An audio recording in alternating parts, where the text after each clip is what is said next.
കഞ്ഞി എടുക്കട്ടെ മാണിക്ക. ഞാനിന്ന് എണീറ്റപ്പോൾ 12 മണിയായി. 12 മണി കഴിഞ്ഞ് 1 മണിയായി. അപ്പോൾ എൻ്റെ ഡാഡിയും മമ്മിയും പറഞ്ഞു, വാ നമുക്ക് കഞ്ഞി കുടിച്ചിട്ട് വരാമെന്ന്. വീട്ടിൽ കഞ്ഞി ഉണ്ടാക്കാൻ അറിയണ്ടല്ല, പക്ഷെ പുറത്ത് പോയി കുടിക്കുമ്പോൾ അതിൻ്റെതായിട്ടുള്ള ഒരു സുഖം ഉണ്ടാവുമല്ലോ. അപ്പം ഞങ്ങൾ അവിടെ ഉള്ളോട്ടുള്ളൊരു കടയിൽ പോയിട്ട് ഒരു ഇഷ്ക് കഞ്ഞിയും കാന്താരി കഞ്ഞിയാണ് കുടിച്ചത്. അതിനകത്ത് ഇഷ്ക് പറഞ്ഞ കഞ്ഞി ഉണ്ടല്ലോ, അത് അടിപൊളിയായിരുന്നു. തേങ്ങാപ്പാലും നെയ്യും പിന്നെന്താ ചെറുപയറൊക്കെ ഉള്ളത്. അതിൻ്റെ കൂട്ടത്തിൽ നമുക്ക് അതിൻ്റെ കൂടെ കഴിക്കാൻ കുറച്ച് ടച്ചിങ്സ് ആയിട്ട് നത്തൽ പൊരിച്ചതുണ്ടായിരുന്നു, പുളിയിഞ്ചി ചിക്കൻ ഉണ്ടായിരുന്നു, പിന്നെ ഒരു പ്ലേറ്റ് നിറച്ചും അച്ചാറ്, ചമ്മന്തി, ചെറുപയർ, പപ്പടം ഇതൊക്കെ ഉണ്ടായിരുന്നു.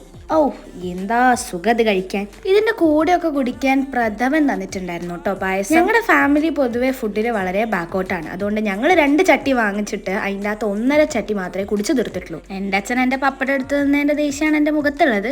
ആർക്കെങ്കിലും ട്രൈ ചെയ്യണമെങ്കിൽ കണ്ണൂർ ചിറക്കലിനടുത്ത് പുഞ്ചവൽ റോഡിലാട്ടോ സംഭവം. അപ്പം ഇന്നത്തെ വ്ളോഗ് ഇത്രയേ ഉള്ളൂ.